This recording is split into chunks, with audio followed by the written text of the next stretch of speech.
that's such a cute theme. Hi, everybody. How is everybody doing? All right. Fantastic. Good. Great to see you all. We have a new person joining us at the very top of the show, Ryan from Maui. Hi, Ryan. How are you? Oh, very good. And tell us a little bit about yourself, Ryan. And have you been watching the show for a while, or are you just kind of new to it? And how did you find us? I've been enjoying your shows since you started doing them. I just thought it might be interesting to see from a place like Maui, where we're very isolated and there's not a lot going on for live music, just to see what it's like to dig records here. Yeah, interesting. Yeah, well, first of all, every time I go to the Maui live cam, it's like my jealousy knows no end. It's so beautiful there. The beaches are beautiful. Although my son was there a couple of months ago, and he said it's getting a little bit commercialized. It's a very popular place to go, isn't it? Not as much as last year. I guess you know what happened with the fires and all. Yes, But yes, it's been quite crowded. Yes. Oh my goodness! But the beaches, it looks idyllic there. Idyllic. So, how long have you been a classical music fan? Since I was, I guess, from elementary school. My parents weren't into it at all. It was kind of interesting that I don't know why I am interested in classical music. I guess it's because orchestras used to travel, and our Honolulu Orchestra would come to our school a couple of times a year. Back then, Donald Johannes was the conductor. That's right. I had not friends, but colleagues who played in that orchestra, and they use it as a kind of a stepping stone, but it's a pretty good orchestra. And Donald Johannes used to do the Tulsa Orchestra, and my flute teacher's husband played in the orchestra with him. She said he was an interesting man. But he kind of put the Hawaii Orchestra on the map. I think they did quite well under him, some recordings and things. Yeah, they used to always end with the Star Wars theme, which is probably the only thing most of the kids enjoyed when they came. But I liked the whole thing, and just to see musicians and to hear them, it was eye-opening. And because I didn't really hear much at home, that was the one thing I looked forward to. So as I got old enough to get my own music and borrow things from the library, I started to listen to records at that point. Wonderful. Well, it's great to have you, Ryan. Do you collect vinyl, or are you more into CDs? What do you like? Well, CDs initially, but vinyl records now. About 14 years ago, I started buying records again. I had a bunch from college and then put them away because CDs became popular, of course. So mostly I have CDs, but I have been buying records, and there are a lot of interesting things that do show up here. I guess a lot of people have good collections on Maui and are getting older, passing on, and their collections are ending up in thrift stores and such. Thrift stores. Oh, it was Jim. Jim is in London. There's Jim up there with that fabulous hair. And Jim goes. They call them in England. They call them charity shops, and Jim gets Jim gets them for 99p, as they call it. Yeah. Anyway, let me just go through some comments. First of all, good evening to everybody, or good afternoon, or good morning if you're in Australia. Let me go through. Of course, Joey was the first on, and said, "Hey, it's that time," and says, "Hope everyone is doing well. My week just got better. Classical night, absolutely, Joey. I was looking forward to it." Richard C says, "Hello, everybody." Andrew from Oz, who's in Canberra. Andrew is in Canberra, but he's in Fiji right now. My brother just did. Fiji. Wow. Yeah, my brother just did 2 trips to Fiji, fam trips, basically free. Stayed at every hotel on the island. He sit on the islands. He said it's an incredible place, beautiful. And Alan, Cranberry Sauce, nice to see you all this evening, and looking forward to another good show. Just enjoyed Anthony's unboxing of the Bruckner 9 Symphonies from DG Original Series. The excerpt from number 7 sounds great. Let me just put this up for a second. That's my video. I just put it up. We just received it. I'll talk about the box in a sec. There's a big audiophile review going up. I haven't started writing it yet. I've got a few ideas. I've listened to a couple of the records. And then we're doing a video. And at $500 for the set, plus $104 for duty and taxes, I'm going to get my mileage out of this. So anyway, Alan, it's nice to see you. Let me just take that out for a second. Remove. And... and Sky, good evening. Hi, Sky, how are you? Sky, I hope you can come on later on when we have get get another block available. I got the Chabri. I'm going to talk about that in a little while that you recommended. 2 recommendations so far, 2 for 2 superstars. And Postal Playboy says, "Aloha, boys." Now that Ryan is on, is aloha. And James, who is on, is it Jim? James, who was on last week. Hi, James. How are you? It was wonderful to see you last week. Come on and show some records. And then, of course, Joey's so nice to everybody. Hey, Postal Playboy. Happy classical night, friend. Oh, it's so nice. Joey's like, anyway, amazing person. Anyway, so thank you, first of all. At 4:35, I got a note from Scott. I can't come on. Oh, God. Anyway, or in the classical music world, it's like, whoa, so I'm jumping around. So thank you, Carl. Your mic's on, Carl. Your mute's on, Carl. Thank you, The Carl. girls just came home, and I'm trying to get them quiet. That's down. okay. Girls, out of the room. Daddy's working. It works. Try it. Yeah, I'm going to send them to Victoria on a train. Okay. No. The parenting today, the helicopter parenting. Sarah and Matthew were young, right? And I've told you this. Remember you got cartridge, it was launched. I just said, Matthew, Sarah, Daddy's toys. Break my toys, I'm gonna break yours. Okay, guys? They went, okay, Daddy, and they never did. Okay. I'm just kidding. He's got 3 angels there. We can hear them talking. There's no problem. And so thank you, Carl, especially for coming on early. And Jim just got off a train from Liverpool, right, Jim? Yep, did. Yep. How's Liverpool? It's buzzing. Yeah, I heard it's a happening city. The 3 major cruise liners in at the moment. Wow. And the great thing about it is you can just get straight off the boat and go shopping. That's why everyone wants to go to Liverpool. So, of course, Liverpool in the cabin. And yeah. Jack, of course, I said once again, I think we're going to put Jack on the team. It's very simple. People who give me last minute instructions, I can't make it. Like they've had like a whole week to plan. Right? Do you remember Leonard Bernstein and Bruno Valder gets sick and Leonard Bernstein came in and made him a star? I think we're going to make Jack Graham a star. Jack just jumps on, and I just sent him a link.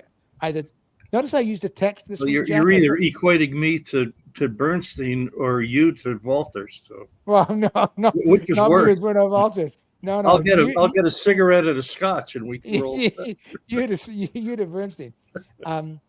And Andrew from Oz wrote Decca SXL 6375. I'm not sure what that means. It's to do with a Decca, but we'll see what that. We'll do some. Sorry, Andrew. Left a tip on your Facebook answer me doing Hummel. Yes, I saw that, Andrew, and I know that the L'Orchestre de Suisse Romande had a very fine trumpet player and a fine horn player. From their Chabier record, their clarinets, the trombones, but the strings were good. But their trumpet and horn are very, very good. So thank you for that recommendation. If they're like Sky's 2 for 2, and I've got the Tatray box coming. Anyway, so let's go to the rundown, the one that I sent to the guys and they never read. The buggers. Okay, so again, folks, it's lovely to see everybody here. And thank you, Ryan, for coming on early, and of course Jack and our 2 regulars. So please comment lots, which you're doing, of course, and ask lots of questions, and comment lots on the records that we show. We're going to show quite a few records tonight. It really helps the channel if you could please like and subscribe. We really appreciate that. Don't be shy. And you weren't tonight. It's great having Ryan on, and of course Jack coming on early. Jump on, show some records, or ask questions in person, or just come and hang out. There are no wrong questions or silly questions. Anything classical goes. Okay, so what I'm going to do is I'm going to show a few new releases, and I don't really think we're going to talk about gear tonight. I think Carl's going to talk a little bit about gear. And then before we get to Carl and Jim's initiative, Jim wants us to talk about something. And then we'll get to the building of first-class classical library, Firebird, the Firebird, 1910, owned music, CD, vinyl, and streamed. Okay, your homework for next week is Petrushka. I figured we'll get the 3 ballets. We've done the Rite of Spring. We'll get the 3 ballets over with.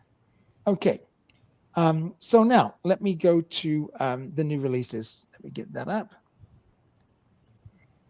That's my video. I'm advertising it, buddy. You kidding? Absolutely. Jack, I advertise yours. I should have had to advertise mine.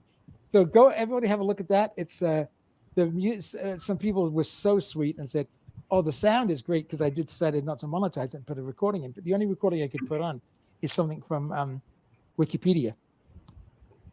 And no, sorry, from IMSALP. And so it's the Berlin Phil doing, I'm not sure the conductor. It's very good. The scherzo of the Seventh Symphony. Anyway, whoops. Now, we're going to get to that, Jim. That's where your concert this week. Okay, so this is the first one.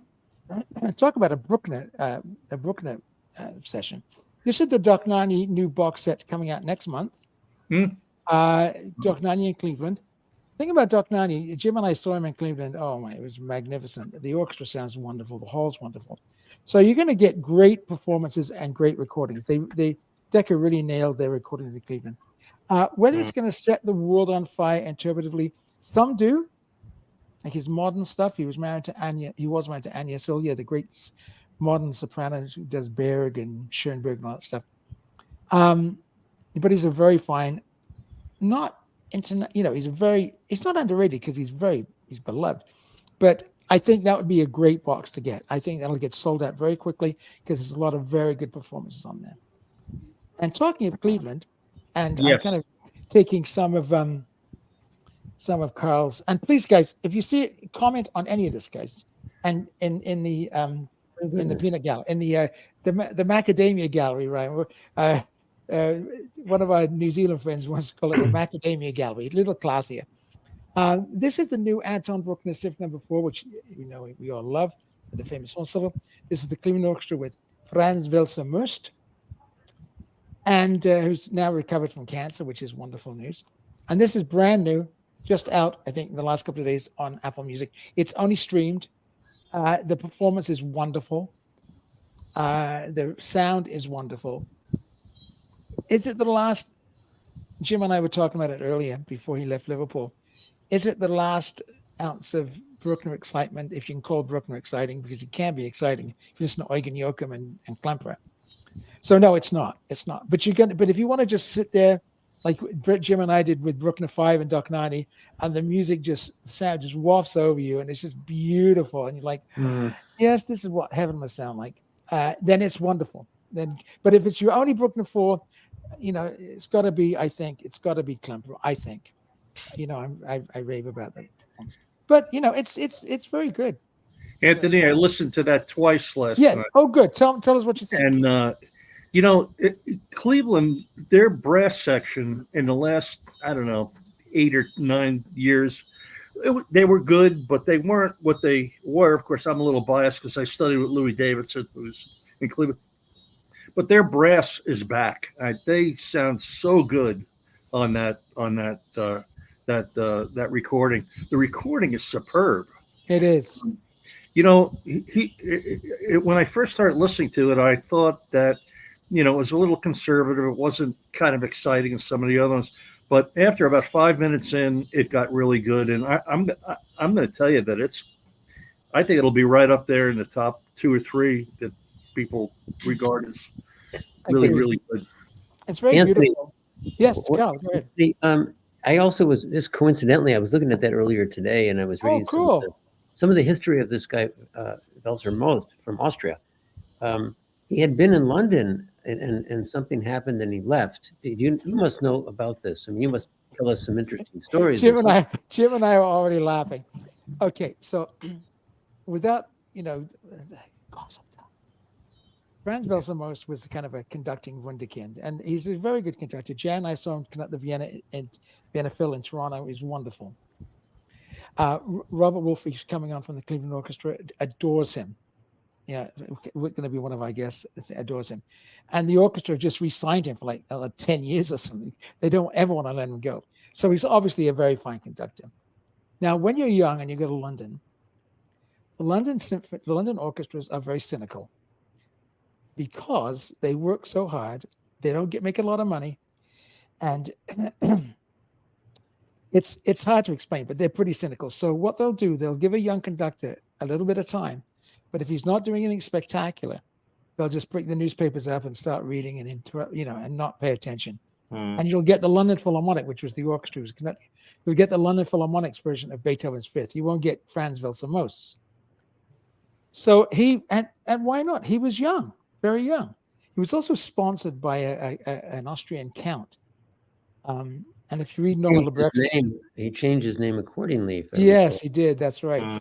And so what happened was the British wags in the orchestral world can be very funny and very acerbic and very biting and very mean. And they christened him Franz Welser Most, frankly, worse than most. Yeah, I saw that. Which is frigging hilarious, but it's awfully cruel. It's and of course, it got round him, and he left. Don't blame him, But before he left, he recorded for EMI a Bruckner 5 that is really outstanding. Because when the London orchestras want to play, they're just as good as anybody in the world. But sometimes, they're showing up at Abbey Road at 9 on a Monday morning. It's peeing down with rain. They haven't had a cup of tea, and they're sitting down. It's cold. The red light goes on. They got to play Bruckner 5 and make it sound like Klemperer and Bruno Walter. It's hard. So, but his Bruckner 5 is very good, but it's all happy ending because he's done Vienna State Opera, Vienna Phil, and of course Cleveland. So there you go. That's the little bit of scuttlebutt behind Franz Welser Most. And he had cancer 2 years ago, and he's come through the treatment, which was wonderful, and he's back fighting fit and making, as Jack said, making great recordings. It's wonderful. So there you go. So I can highly recommend you having listen. It'll be if you with Apple Music or it's on Qobuz. It's on Tidal. Is it high res on Qobuz? Let me check. I think it is high res. It might be. I have it right here. Let me see. Yeah, I'm almost positive it is. I took a look at it. Ryan, do you have any favorite orchestras? I like Chicago quite a bit. Chicago. We'll be mentioning them. Vienna Phil and yeah, all those orchestras. Vienna Phil, right. Chicago. Yeah. I know that's great. Okay, let's remove that for a second. If I can. Of course, an interesting thing, Anthony, about London Philharmonic is they then entered into that great love affair with Klaus Tenstedt. Yeah. Who they adored. Tom was in the orchestra with Tenstedt. Remember? Yeah. How much they loved him. And, it's interesting because, again, they say Tenstedt's recordings are not nearly as exciting as his concert performances, which is in some ways what they say about Welser Most and all these sort of people. But it's interesting how much of a sort of love affair the London Philharmonic eventually had with Tenstedt. And of course, Tenstedt ended up making all his recordings with them over the last sort of 10 years of his life. But it couldn't have been the more different relationship than the one with Welser Most. And it's interesting. It's again, a lot of it has got to do with chemistry. Well, there's something about he left East Germany. He went to Kiel Opera. He was doing nothing. But Norman Lebrecht was very good friends with Tenstedt, and has written a lot about him and some lovely things. Norman could be quite acerbic too, but it's very, very good, and the orchestra just loved him. I've got a couple of questions here, a couple of comments. Joey said, next week is Petrushka, and Alan said another nice thing. Yes, Joey. I too liked Anthony's latest video on Stravinsky's Firebird. We'll talk about that when we do the Firebird in a bit. Hey, Anthony, while we're on the subject, I have a question. And Jim probably knows a lot about this as well. How do conductors get these jobs? Are they recruited? Does the word get out that this guy's available, so we'll get rid of who we have? And is it like baseball and football? And no, it's. Sometimes. Jim's laughing. Who you know? Well, we know basically how it works. Jim's. There are a lot of great conductors that never get known. Our conducting teacher, Brenda Keefe, was a fantastic conductor, and Royal Opera House and LSO and things. But your face needs to fit.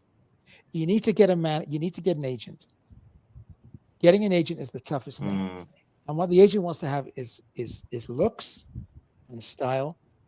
So what you have is that little guy from Deutsche Grammophon that they're pushing, who Jim and I both think is just completely, utterly average. And yet he's got a recording contract. So it's even worse today, Jack, because it's all about how you look. Now, Makela is very, visually appealing. He's got a lot of PR behind him, but I think he can walk the walk as well.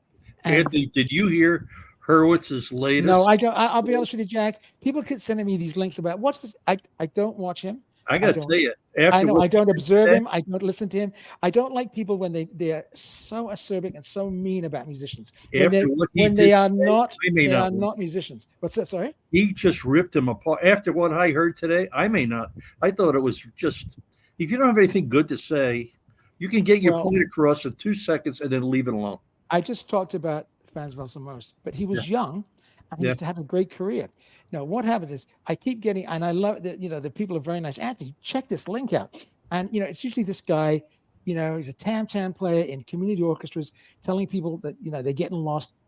I don't watch them because I find it's like my nephew said, Uncle, did you see Whiplash? It's a fantastic film. I watched 5 minutes of Whiplash and I physically couldn't watch it. I felt like he was ill. As a musician and a teacher, I just couldn't watch somebody abusing students that way. Correct. Right? So I don't. I'm not saying this. I love J.K. Simmons. He's a great actor. I think the movie has got incredible reviews. Go watch it, enjoy it. And my nephew's looking at me, Ian, and he's a lovely kid. And he's like, Uncle, really? It's a great movie. Well, I know, but it's just if you've taught students, and most of us have. And I don't have this pie in the eye about students. They're pains in the ass just like anybody else. But, you have to treat them with respect. And what I think about musicians are, when I'm picking up the flute or Jim's picking up the viola and I'm conducting, it's an incredibly difficult job. And not just us, any musician. And so we have to be very careful how we talk about them. And I'm always finding, I think Norman Lebrecht is pretty fair and he has an opinion. And you can have an opinion. There's no problem. And if you want to put it on the internet, that's no problem. But I ain't in on it. I don't watch it. I don't shill. We're going to talk about Deutsche Grammophon in a minute. I don't shill for them. I just, Jim and Carl's not a musician, but he's very knowledgeable. There's a perfect example, a very knowledgeable person. In fact, one time, Harry Curry, who's a brilliant musician, wrote a review of, who was it, Carl? Who was the singer that you liked? What's her name? Piano player. Come on, you complained about the review. What's her name? She's from Nanaimo, just north of it. She's on every jazz pianist singer. She's on every record, every audio store, every audio show. They overplay her. Diana Krall. Diana Krall. Okay. Diana Krall. So Harry wrote it. Nanaimo, just north of here. Jan and I were just up there. And Harry wrote this review about I forget the name of it. It was a Latin. I kind of liked it. Harry wrote a really. Harry's been in Vegas singing. He knows how to do it. So he wrote, and he knows what he's talking about. He's a great musician, and he wrote some very, very specific things. And Carl was like, Anthony, I don't think you should put that on because it's really. I said it was pretty harsh, wasn't it? And so Carl says, "Yeah, do you think we're going to take it off?" I went, "No, Carl, I liked it."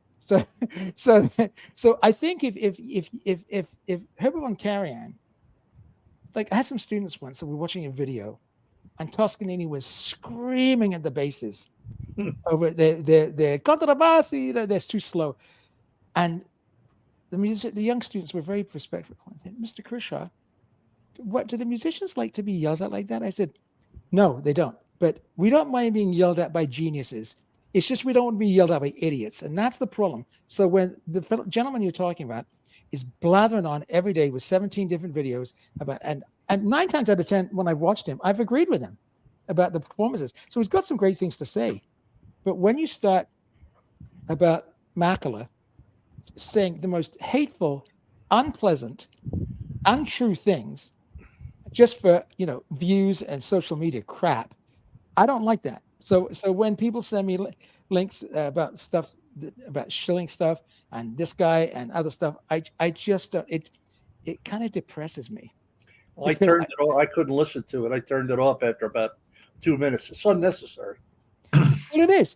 It's like it's unnecessary. Yeah, I would say the same thing. It's unnecessary. It's unnecessary. Besides, so I thought to myself after the first time I heard it, and also the New Yorker guy who should have known better, kind of piled on as well. I'm thinking, you know what? I'm going to listen to his Rite of Spring, which I know way better than the guy you're talking about, right? Played it, conducted it, right?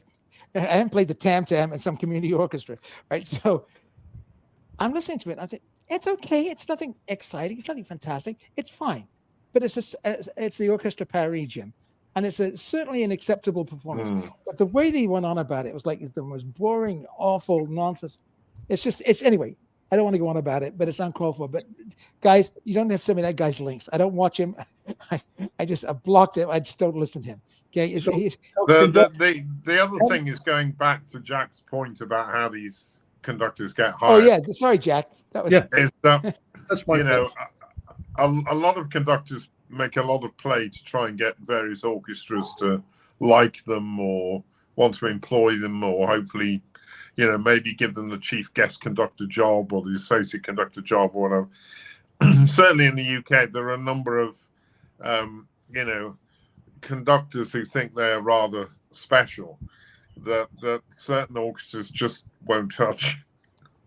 And, it doesn't matter how good they might be or whatever, the orchestras don't want to know because they're not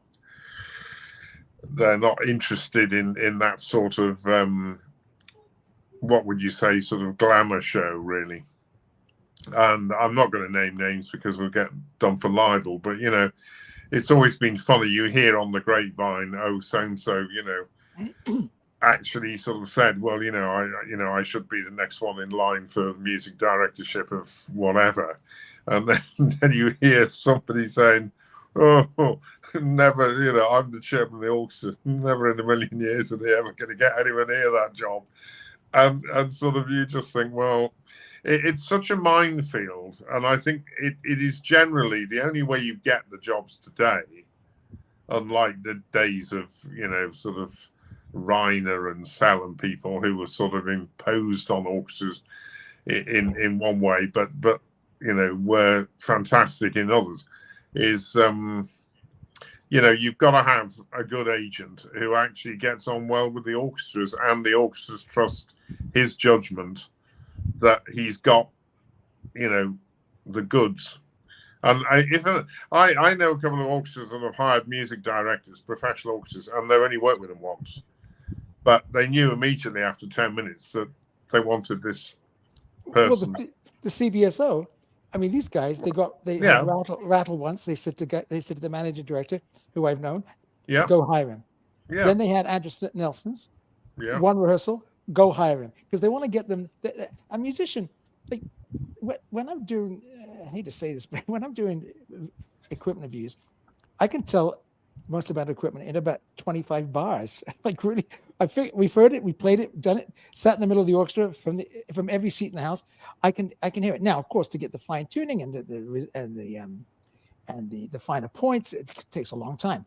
A music review I can do in 30 minutes. Now the new box set. Let me just put this up.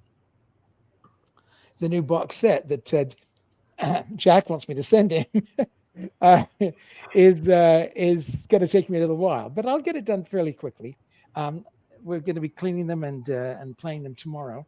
I will tell you that the first one I put on had a flaw in it, which really, considering it cost me $500 plus $110 shipping, no, $110 duty and taxes for the Canadian government. If I had to send it back, the thing would be $800 for the pleasure of giving Deutsche Grammophon, who have used my quotes on every one of my reviews. Have they ever sent me a record? No. Have they ever asked me, can we use your quotes, Anthony? No. No. Which is fine. I read the reviews. It's perfectly legal to take a quote, and if you want to sell your records, that's fine. But I bought this box set for me, for, as I said to Jan, for work. And I love Bruckner. And so I'm not complaining at all. But I expected, after the last Bruckner box set, which I managed to get through Amazon so I could return them, and I finally got a good one, took 3 shots. To put Bruckner 9, I thought I'll put it on, get the tremolando, D minor.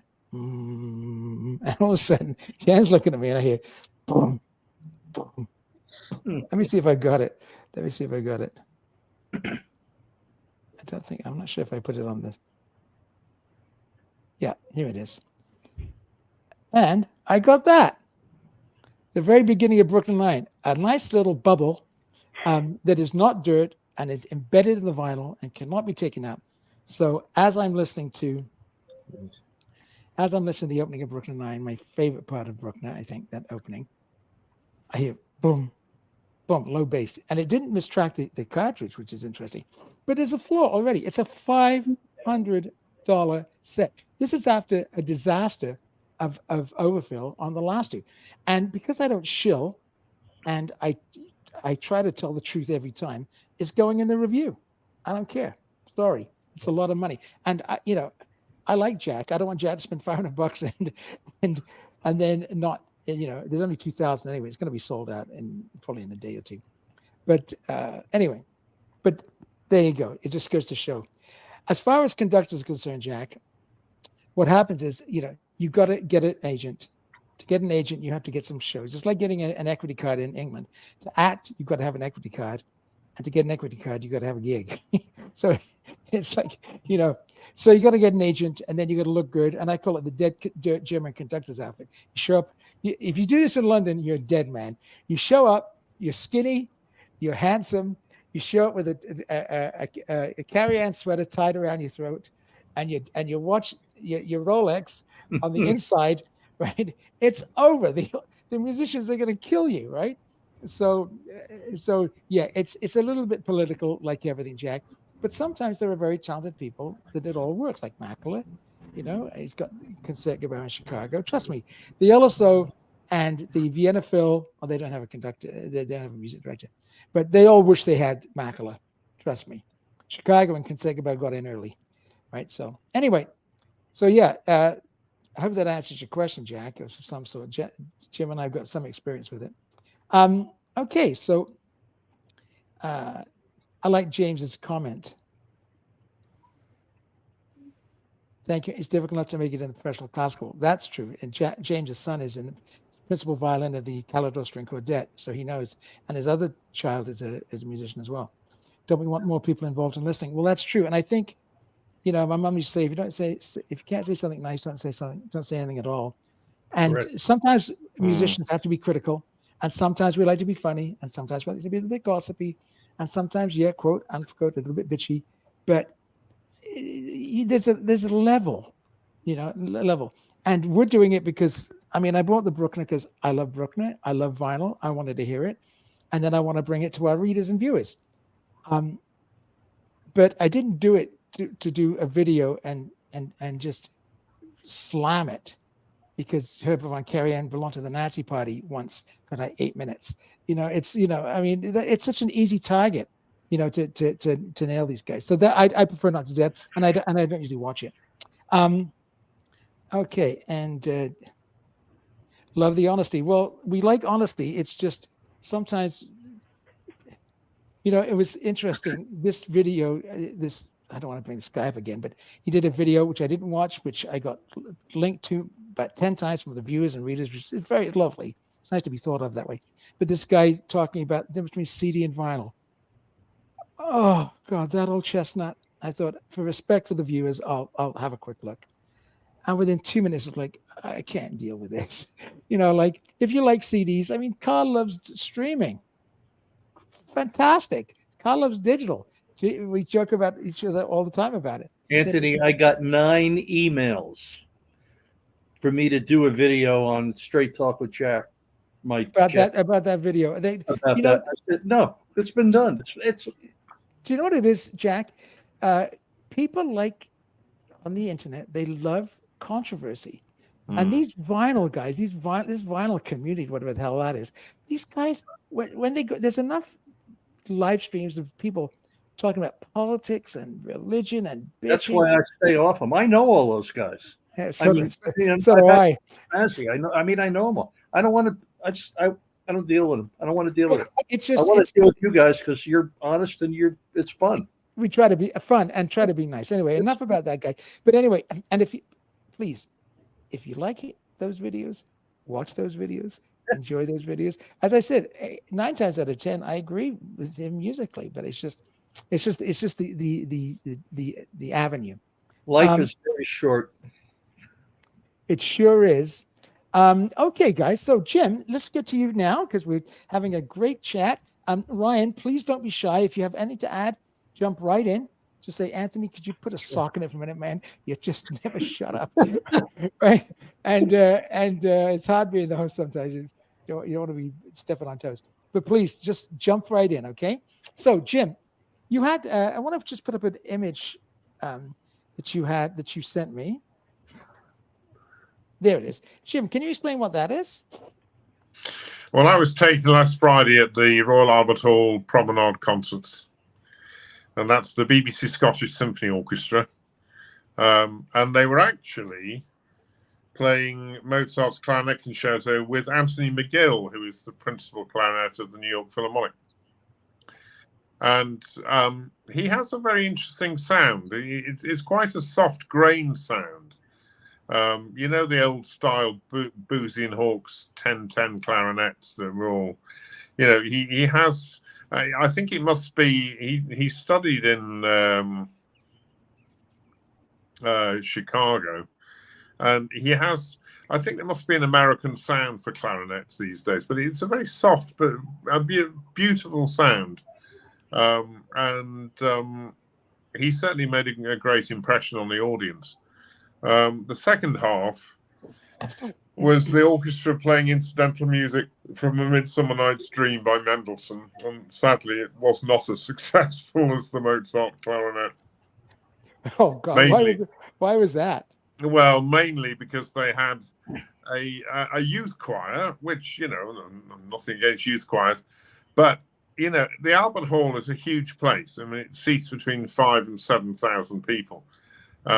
And, you know, getting sort of 20 young people on running around and singing at the same time does not bode well for understand. I mean, I couldn't hear a word they were singing for a start, although it sounded very nice.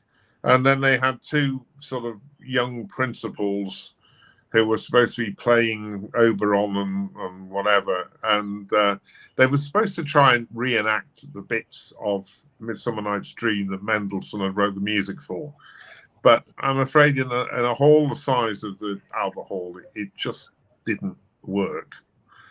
And it just made me think that, you know, some of these concerts, I mean, the BBC are probably the main culprit at the moment, and they're too busy trying to be politically correct and doing things rather than actually making it a damn good, exciting, entertaining concert. And so that's my review of it. But I have to say, I really enjoyed listening to Anthony McGill play the clarinet. He's a wonderful and you know, it was worth going there for that, you know. But so Jim, you said you had Jim's initiative. You wanted to raise. So what I wanted to start. I wanted to start a conversation with people because I'm interested in what other people think. We've now got sort of 70 or 80 years of quite good quality recordings available to listen to, either streaming or on LPs or CDs or tape to tape or cassette, whatever. And I've got lots of performances, but I was thinking the other day, now, for instance, I was listening to Bruno Walter do Brahms 4. Oh, gorgeous. Fantastic. 1960, I think it was recorded. Columbia Symphony Orchestra, recorded in Los Angeles. And I thought, that's wonderful. And then I remember that I'd also got Carlos Kleiber doing Brahms 4. So I put that on, and yeah, high power, lots of energy. But the two performances were different. Bruno Walter's idea of the energy levels was slightly different. It was more, I suppose, the traditional German late 19th century school of performance.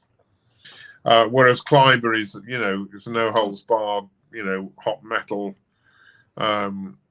give it your all. And I was thinking, you know, what do people what do people like today? Do they prefer the Bruno Walter, or are they more interested in the sort of high energy Carlos Kleiber? I mean, I know Kleiber made very few recordings, so it's difficult.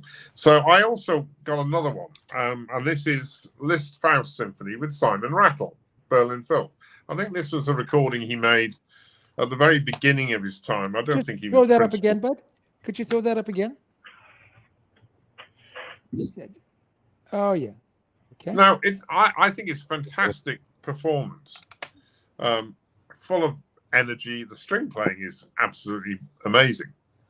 But I was brought up on the Thomas Beecham recording, which is an altogether different animal completely.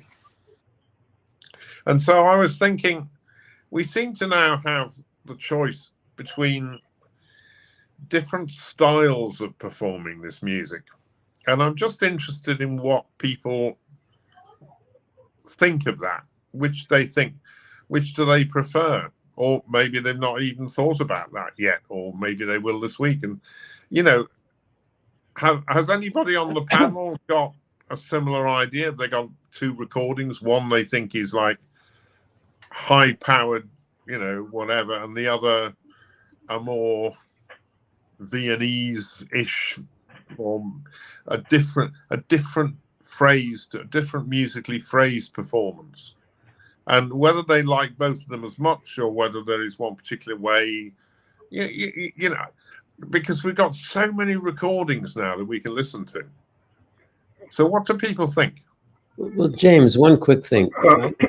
This is kind of similar to a thing like wine. You know, we can all say these are great wines, but we have different tastes in those wines. And some of us like a robust, tannic, powerful red wine. Others like a more crispy, you know, even though we might agree they're all well made, but they're different, and people just simply appreciate them differently. And I think it's a matter of, some of it's a matter of taste, and there's nothing wrong with that. That's why I like music. Oh, it can be, and there isn't a best, you know, just like there isn't a best wine, you know. It's just like, that's a silly question, right? What's the best, right? I'm just interested. I'm interested. No, I appreciate your question. I think it's a good question, and I think I'd like to hear what others have to say. I mean, like Jack, you know, and Scott, you know, what do you think about that? I was gonna show you some records I got from Maui, and that kind of speaks to this. One of the first things I got at this thrift store that sells books to raise money for the library was this. This is the. We all showed that last week. Everyone's got that. Is it? Yeah. Do you love it? Is that original? Is a promo. Oh, cool. The promo. Yeah. That's amazing. It's gold labels. Wow. Yeah. Oh. The Ryan's coming in hot. Well, I just ordered the. This is the Speaker's Corner, and it came in the mail a day after I found this. And at first, I liked the Speaker's Corner better because it was cleaner and quieter. But I think as my cartridges improved, or as my cleaning machines improved, I like the original better now. I do have the analog productions also, but I've not been able to compare them. Starker's cello, Bach cello suites, they're my favorite. I have about 10 different recordings of them on CD, and I've been picking them up on vinyl lately. So I was in Japan a few months ago, and I was able to get this. Look at that. Fournier. This is very good. Very different. Archive. The Starker has a lot of energy. It's very vigorous. It's a young man, I guess, playing, and the Fournier is completely different. His the rhythm and the pacing, it's quite a bit different. I do like his third the best of all the recordings I have, but overall I like Starker best.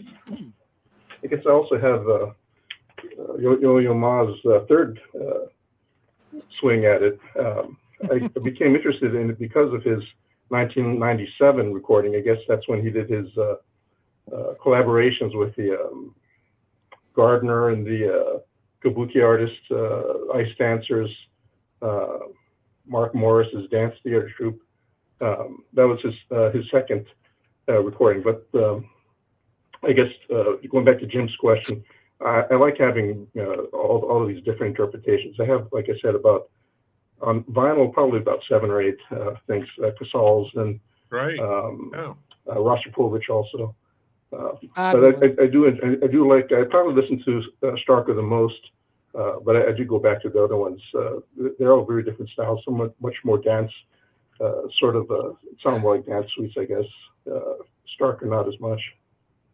Jack studied at Indiana University when Starker was there. Wasn't he in the same corridor as you? He was 4 doors away from Davidson, my trumpet teacher. We used to pass each other in the hall. I mean, I had to play an upper divisional, and I kept all my critiques, not because of what they said, for the autographs. Bill Bell and Van Haney and the brass back. I kept them for the autographs. I didn't know. I was young. Back in those days, I was interested in other things. Some great comments to your question, Jim. Yeah, no, absolutely. Well, this is it. The Cleveland Riders Spring, Boulez and Shai done 20 years apart, both entirely different, yet I love both. And then Paul. Yep. Paul, I think, I'm not sure, I think you're new. If you are, welcome. Great to have you. If not, welcome back. But Paul says, Jim, could you read that one? Yeah, for the Liszt Faust Symphony, a really great performance is Bernstein and the bio on DG. Yeah. But it's great, you see. This is interesting because I think this is where, comparing lots of different performances is where we start to maybe get to the nut of what makes these pieces tick. It's interesting, Jim. Thank you, Andrew. That was a good comment. Jim and I have played Tchaikovsky's Full Symphony more times than we've had hot dinners. And I played it under good conductors. I played it under some not so good conductors. I played it professionally. I played it in a student orchestra. And it's always fun. It's very challenging, most difficult Tchaikovsky symphony to play. And I went to see Colin Davis conduct it. Jim was with me at the Proms with the European Community Youth Orchestra. It was very good. But there's that introduction of the main theme after the intro. Da, da, dee, da, da, da, dee, da, da. It's very difficult. It's in 9/8, and there's all sorts of syncopations in the strings. It's very challenging. And they kind of messed it up a little bit, but that was fine. There was a young group. And I've heard it lots of times. That I heard the other day the reference recording with some very clipped trumpet playing. I didn't like it at all, Honeck. But then I heard Barenboim do it with Chicago Symphony. And I've heard it 100 times. And something he just did in 1 or 2 bars that was so musical, and no one's ever done it before. And that's the kind of thing I think I look for when conductors. My friend Peter Puritz, the violinist I've spoken about, he said he puts a violinist on. Within 16 bars, he can tell if the guy's going to say anything musically at all. If it's not, why bother? And there's because as my flute teacher said, they can all play the notes, they can all waggle their fingers. I put on Facebook today, there was a link to Robert Wynn, a friend of mine from the Royal Philharmonic, not in the Royal Philharmonic anymore, principal flute. He's a teacher in Cologne, and he was doing a summer school. He was playing this very slow, quiet piece, and it was so beautiful. I wish I could play it for you on here. It's absolutely gorgeous. And that's the kind of stuff. Within 1 bar, I know straight away this guy is telling me something. And so many don't. That's another thing, Jim. So that those 2 or 3 bars that Tchaikovsky didn't put in. This is another thing. You're changing Tchaikovsky. Does it make it better? Not so much changing. You're interpreting Tchaikovsky. Then there's the famous one. I don't want to sing this, but I'll give it a shot. In Tchaikovsky's First Again, in the development section, the horns go ba ba dee da da da da da da da dee dee dee dee dee dee dee dee dee dee. And the first time I heard it with Mavrinsky, have a listen to Mavrinsky with the Leningrad Philharmonic. He goes ba ba da dee dee dee dee dee with a crescendo. And I thought, oh, that is fantastic. Oh my God, I got goosebumps. Let me go to the score. No crescendo. Later on, when Dutoit conducted it, dee, dee, dee, dee, dee, dee, dee, dee, dee. Everyone's now copying it because it's so good. That's the kind of stuff I'm looking for, right? But as I can say, flute in La Comédie du Fond with Barenboim, Tchaik 4 with Barenboim, Mavrinsky, Monteur, Brahms 2, just little things that make you go, oh, wow, that's great.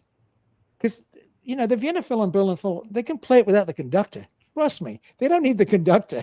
Right? The LSO to sit there and they can play it, you know. A lot of times they put their heads down and go, okay, get the LSO's performance of Beethoven's Fifth. That's it. We don't like you. Yeah. So yeah, Jim, it's to me, they've got to do that. But I can, like James was saying, I listen to, I know that Brahms 4, and I love it. The Kleiber. But I also, I don't know it as well, but many people who have written for Audiophilia, who are past members of Audiophilia, have told me that that Brahms 4 with Bruno Walter is incredible. Yeah, it is. So how does it get that? I have to run and pick up my son now. No problem, Ryan. Ryan, what a pleasure it is to have you. Question, though. Yeah, oh, please you. do. You like Jim? One more question. Georgi Semak. Yes, Hungarian, amazing musician, and of course Starker. What is that one? This is Bach, the Bach cello sonatas for cello and piano. It was on the CD version of the cello suites. They had that, I guess, that extra space, so they put 2 of them on that. So I listened to this many times, but I was able to track it down in vinyl. It's also in Mercury Living Presence. Yeah. This is a fantastic thing. So if you like Starker's cello suites, you should definitely seek this one out. So Seebach and Starker. Ryan's the Sky. Sky's in where is he? Kansas City, and now Ryan's is like this equivalent of Sky in Maui. Sky, Ryan, it's great to have you. Please come on again. Thank you for coming on early. We really appreciate it. Because someone gave me an email at 4:35. I can't make it. I'm tired. I'm in a plane. I'm jet lagged. Oh God Almighty. 4:35. You know what happens in the classical music world when that happens. Anyway, Ryan. It's a pleasure to meet you all. Thank you very much. Thank you, Ryan. Thanks, Ryan. Scott, you should be definitely saying thank you to Ryan. Yeah. You horrible man. Anyway, no, I'm just kidding. Anyway, so and Joey says, Ryan, great to have you. Thank you so much, Ryan. And those records, everyone has the Starker.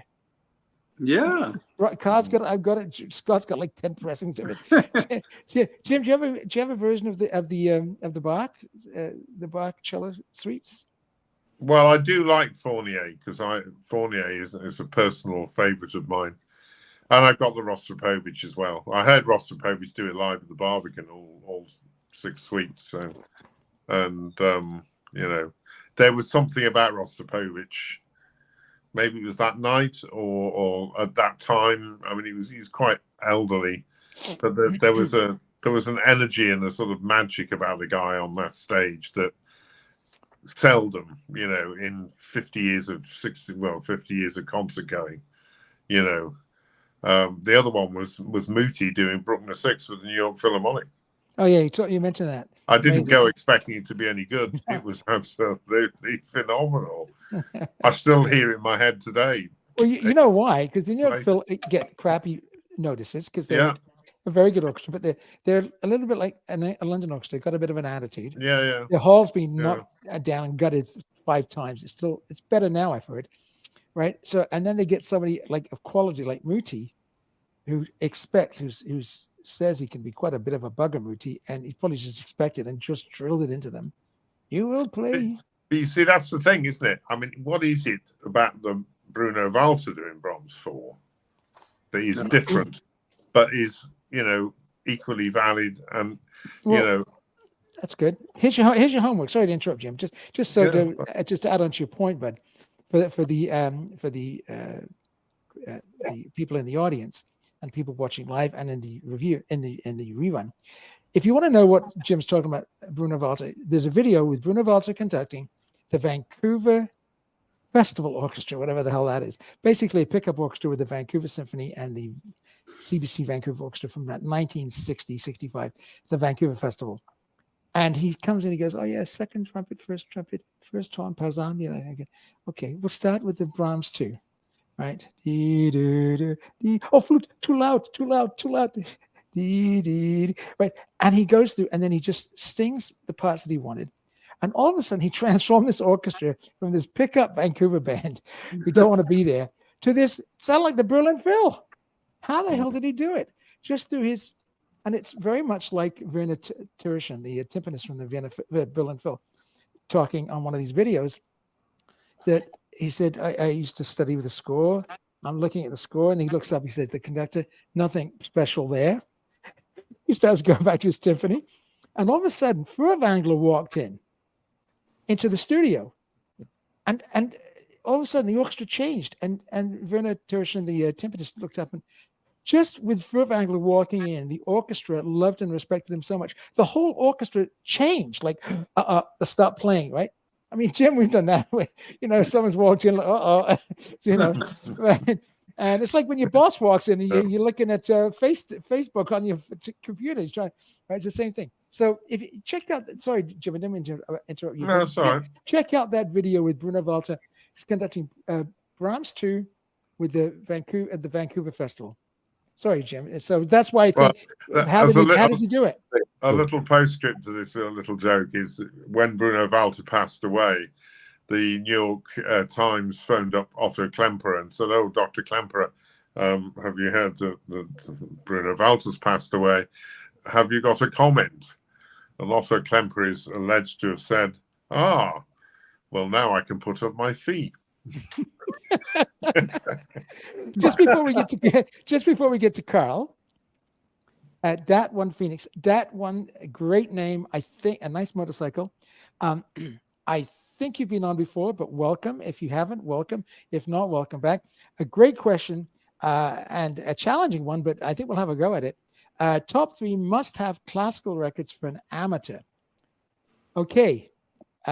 What would you, Carl? What would you say? What would you, just gut feeling? What would you choose? How about pictures at an exhibition? By that would excite anybody, I think, right?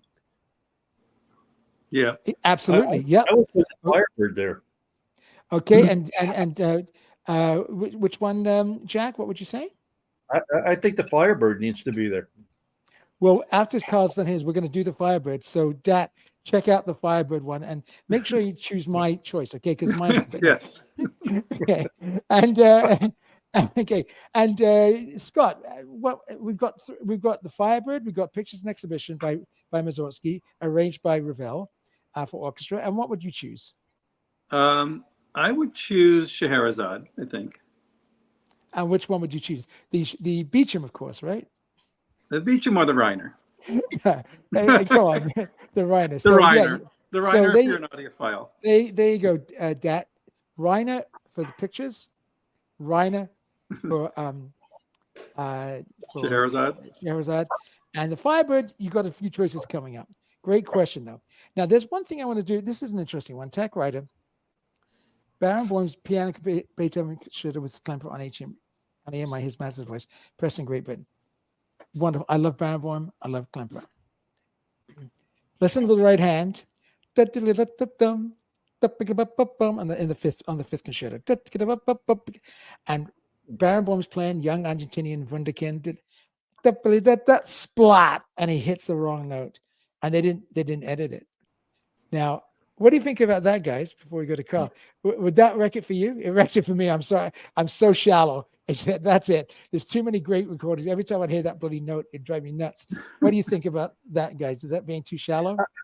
I think it's interesting that when we went around the panel here, we had Stravinsky. We had kind of modern. Not that it's modern, but if you're starting out in classical music. I mean, I think some Bach is important. I think some Beethoven is important. Yeah. To understand the how the music developed, over the years. Well, that's a great point. I mean, that can go for those 3 recommendations and the 3 brilliant recommendations. But you're right. I mean, there's great Mozart, but that's the thing about classical music. It's a cornucopia, I mean, like I said, when I first met Jan, she was really into the 4 seasons, and that started her off. And I put on this on this video I just did. And Jan said to me, "What movement from which Bruckner symphony is that?" I loved it even more after she just said that to me. Like she just loves music so much, and she's learned so much just through osmosis over the years. And I think that people have to find the era that they, in photography, people gravitate to a certain focal length that they eventually like to shoot it. I think in classical music, we find an era, and it may be,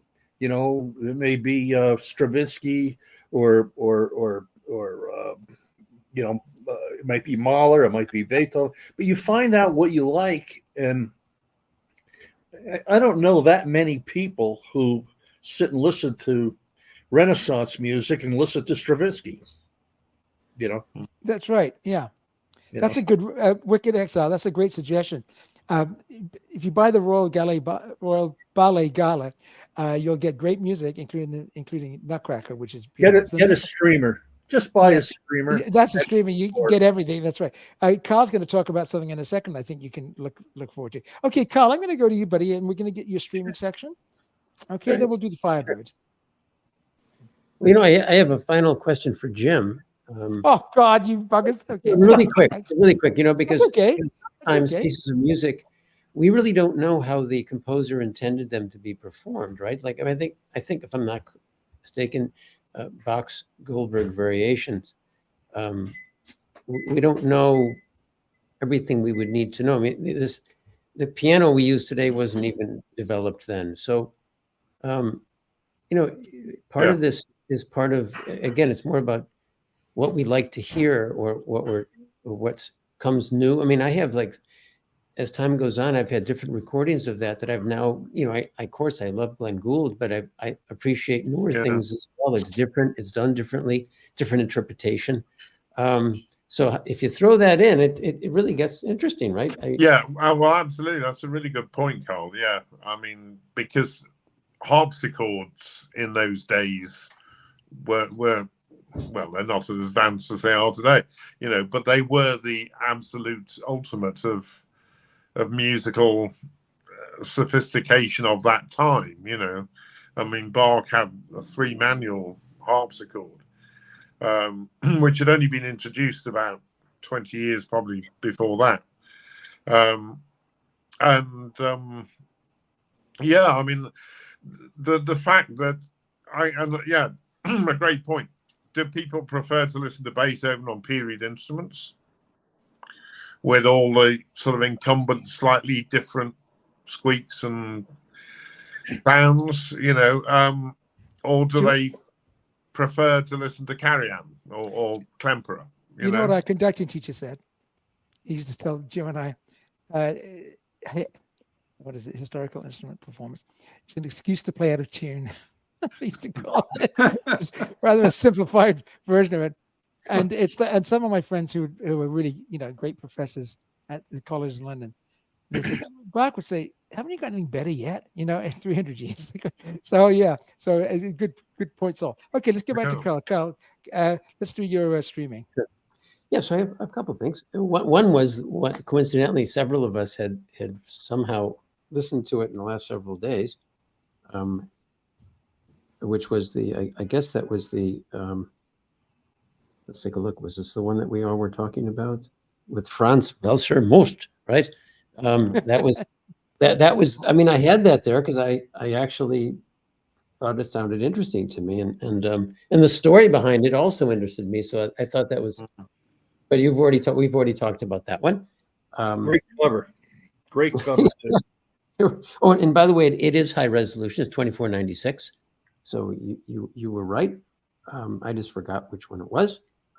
Another one that I really enjoyed was, this one, because I like this piece. Let's see if I can find this, dig it up for you. This is Haydn. It's this clock symphony. It's one of the 3 late symphonies. Beautiful. 99 and 100. The numbers themselves kind of stun me. There's pretty huge numbers. Symphony number 99, or whatever. But I do remember I have other recordings of the clock on LPs and other things, so I just went back and I enjoyed this very much. So there you go. There's another one I discovered. Gorgeous. It came out recently, I think this month. Put them on. Adam Fisher is a very fine conductor. His brother's also a conductor. Okay. And then another one that I enjoyed was, this one. Yeah. Shostakovich. This is kind of funny stuff. Again, I get interested in some of these things because of I read the story behind them and something in biographical, and it fascinates me. And so I thought the quality of recording on this was stunning. Yeah, I talked about that one last week. It's interesting. Oh, you did? Okay. That's okay, no problem. I'd love to hear your opinion about it. I just found the orchestra was very good. It's just not the Chicago Symphony. I wish he was waiting to do Shostakovich 4, my favorite Shostakovich Symphony, with the Chicago Symphony, because the great Shostakovich 4 is yet to be recorded, but it's very, very good. What do you think of the sound? Well, I thought the sound sounded good from what I heard briefly today, but I think also what struck me was the fact that he had written that in like 1935, 36, and he was, Russian, and he attempted to play it under the Soviet Union with Stalin, and that didn't work out. He got attacked. Let me. I wrote down what Stalin had the crazies go after him, and said the following about him. Something I guarantee he's got the word bourgeois in it. Yeah. Said muddle instead of music. That's the translation. Muddle, in other words, what he does is muddle instead of music. Well, he pulled out of performing it in 1936 because he was worried that, he already was in trouble, but he was worried that the people who were playing in the orchestra would get into trouble. So he just said, no, we're not going to play it. And it didn't get played until 1961. What happened, just to tag on to yours, Carl, is that Stalin went to the Bolshoi and sat over the trombone section of his opera, Shostakovich, Lady Macbeth of Minsk, which is about sex and violence, and it's really violent, the trombone section. Stalin hated it, walked out. That was it. Stalin held grudges. I heard some of these autocrats hold grudges. Anyway, he held a grudge. So Shostakovich was really busy writing his Fourth Symphony. His First Symphony was a masterpiece, 17 years old, a genius. Second and third were like music for happy Russians to, drive tractors by, terrible. That he wrote for, Stalin to be happy. Then he wrote the Fourth Symphony. Basically, his genius, throwing everything and the kitchen sink into it. I mean, everything. It's a miraculous work. I absolutely love it. It's my favorite. Which one is it? Which one? The Fourth Symphony. Huh? The one you were talking. But the reason I just want to tag on to what you said is that he said, I'm doing it. We're doing it. It's on. And he started rehearsing it. And his friends came to the Moscow Conservatory and said, are you on crack? He's going to put you in jail for 100 years if you play this symphony. And he said, what do you mean? So he withdrew it quickly and put it away and hid it. But typical, Russian Cold War story, the score got smuggled out on a microfilm, and Eugene Ormandy got it. They printed the score, and his first recording was with the Philadelphia Orchestra. Had this blue harsh stuff. My father had it. I'd play it as a kid, and I'd be like, Dad, what's this? It's really weird. Like, it's just weird, but it's an amazing piece. So sorry, I didn't want to be, a Budinsky and know it all, but I think that stuff's important for that symphony. Let me go. Okay, so carry on, Carl. Sorry to interrupt you there, but no, that's fine. I was curious. I get interested in the history sometimes, and you guys are very helpful to sort that out. So what else did I have here? Well, of course, I know this is probably later, but this is also available at 1644 streaming, and we're going to be talking about, I think, this piece in general. Right? So it's there. It's at. I tried to get it at higher resolution. I can't seem to find it. I found something that wasn't quite right. I think all they did is they upsampled it and then are selling it again, as if it's something higher resolution, when all they've done is, changed it to 24 or 192 or something. It's not really that way, so you don't want to do that. Okay, so I think for music, that's fine. I just wanted to mention something that I've been looking at when I started looking at this device, which is known as a music transport. Okay, so it's like a music server, but it does less, and so you have to have some help from other things to make it work. So the bottom line is that it holds things like a Roon core, basically, and you connect it to the Ethernet, and then you connect a DAC to it somehow, and you have to be able to connect the DAC to it by way of the internet so that it can actually then access the beautiful music that is streaming in for you. Could be from Qobuz, could be your own hard drive that's connected to it, or installed on its internal drive, and it's got no moving parts. So it's not going to cause any distortion and trouble. The trick is how to connect your DAC to it appropriately, and that's what I'm investigating further right now, so that when I write a review or something, I can give an honest opinion of how it really works. But I'm pretty impressed by the technology. The price is relatively low, and it's an American small company in New Hampshire. The guy who runs this place is really talented and a great engineer, and seems to also, he has a decent website, I think, to the point. Yes, nice.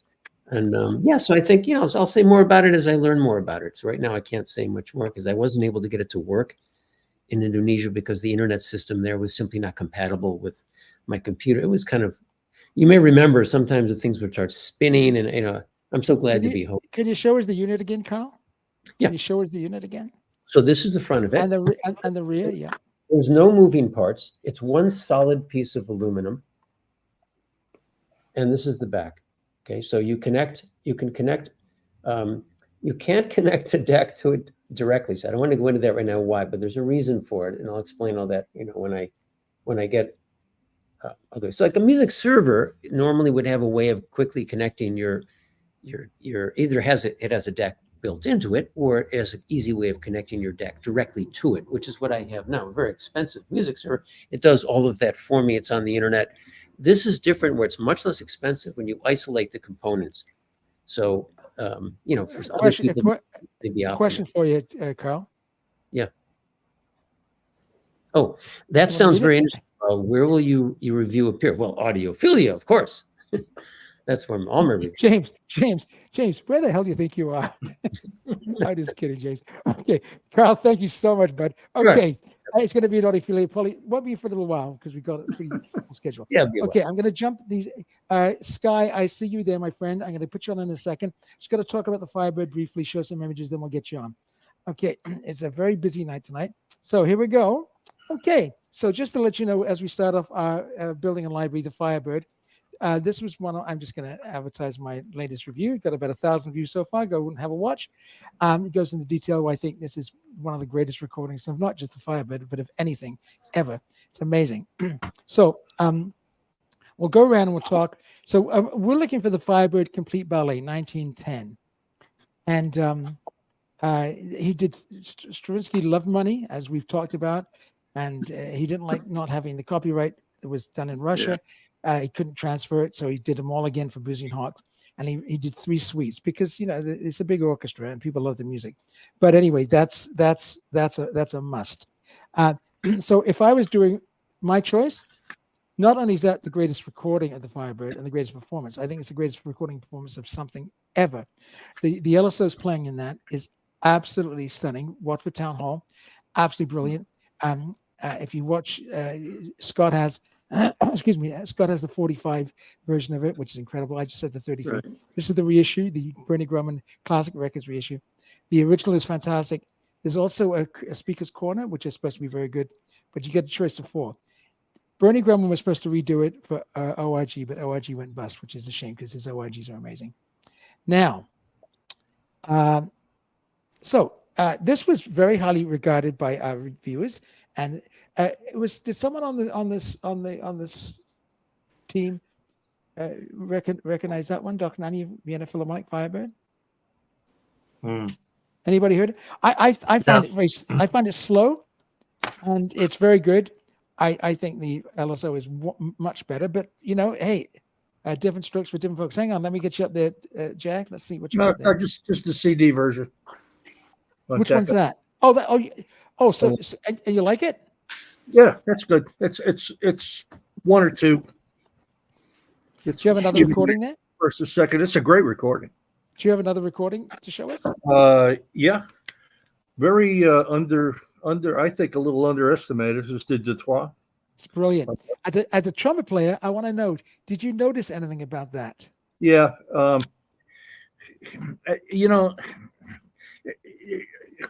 I just found that the brass a little inconsistent on there. At times they sound really good, and at times they sound almost like the microphones were not set right.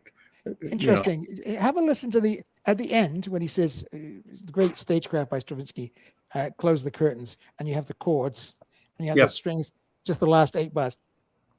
Dutoit adds a trumpet playing, I think, is a high B or high C. Yeah, it's very effective. And Jim Thompson, who was the principal trumpet at that time, in the 80s, he plays it beautifully. But it's not in the score, and it's not written anywhere on any suite. So check it out. As a trumpet player, I think you might like it. I will do that tonight. And one last thing for the people who are just getting, we talked about the pictures. This is not the complete from 1910, but the Firebird. Yeah, this is a great sounding record. I've got a version on Angel, which doesn't sound quite as good, but this pressing, this is a British pressing on EMI. The recording is excellent. The Firebird is good. It's not great. Pictures is superb. I agree with that. But a great sounding record, and you could find this for probably the British version. I bet you could find it for $20 to $25. It's a good value. And that's all for me. Okay, no problem. Let's exit solo. Okay, so Wicked Exile said, any thoughts on the Brulers Firebird, New York Phil 76? I didn't know the New York one. I did. I don't think I've got it on. Sorry, maybe I didn't. No, I didn't. The Chicago Symphony. I put it in the video. The Chicago Symphony with Boulez. Again, some slow stuff, but it's amazing playing. Chicago Symphony. This is another one. The LSO with Rattle. I love the LSO playing Stravinsky. They're in a Stravinsky orchestra par excellence. And the Firebird, again, it's 1910. It's wonderful. The playing is superb. This is also very good. Salonin's also recorded it 3 times. San Francisco recently, very good. LA, disappointing. I found some of the playing wasn't up to. Usually his LA stuff is amazing. And this is the Philharmonia when they're on and they have a great conductor, and it's very, very good. So does anybody else have? Let's have a look here. Let me see if I can just remove from studio. Okay, and let me get Sky up. This Sky. Hey Sky, does anybody else have a Firebird they'd like to recommend, and why? Well, I still love my LP of the CBS LP with Stravinsky doing it himself in 1960. I mean, it's not probably the best played performance, but I think there's something magical about the fact that it is Stravinsky conducting it. And I don't agree with a lot of people that Robert Kraft changed things. Stravinsky was quite capable of saying what he wanted from orchestras and getting what he wanted. I think, that some of this Robert Kraft stuff was Robert Kraft's own personal bigging up of his involvement. And I still think it's a lovely performance. There's some lovely pieces in it, sections. I think everyone should have that in their collection anyway. My flute teacher's husband, the fellow I said was in the Tulsa Philharmonic, violist, and the Israel Philharmonic, Paul Marks. He had a ham sandwich with Stravinsky and Robert Kraft once. So Stravinsky was a very interesting guy. Scott Stableford. Hi, Scott. How are you? I think you're brand new. It's great to see you. Welcome, Scott. Great. If you're not, I'm sure you are. But if you're not, welcome back. Last week. He was here last week, I think. Oh, right? I don't know. Let us know, Scott. You were here last week? Hey, Anthony, I'll tell you a really quick, really funny Stravinsky story. So Charlie Parker is playing in New York in one of the big clubs, and Stravinsky walks in, and Parker was a really heavy Stravinsky fan. So they took their break and they got together and they were sitting there having a drink and talking about music. Charlie Parker and Igor Stravinsky, and the story is that Parker went up. I think they were playing one of Parker's blues-oriented tunes, and he quoted Petrushka. Mr. Stravinsky got up and clapped in the middle of the club. Imagine Charlie Parker and Stravinsky. Yeah, cool. Very cool. Oh, Wicked Exile just for Sky. Sky, can you read that? Yeah.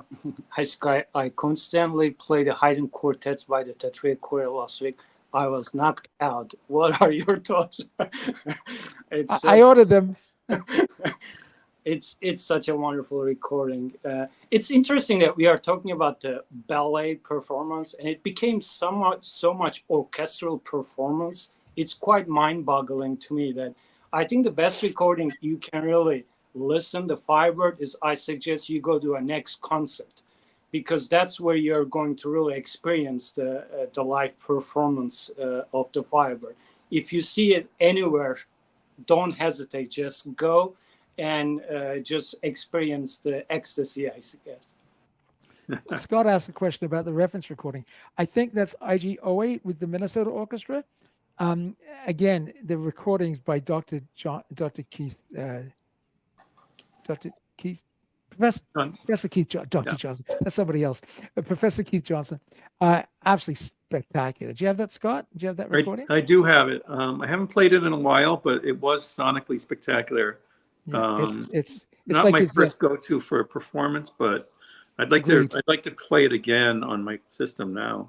Yeah, especially the bass drum. Yeah, the reference recording. It's very good, Scott. He did some magical recordings with Minnesota. And I just want to just show our friend Sky this.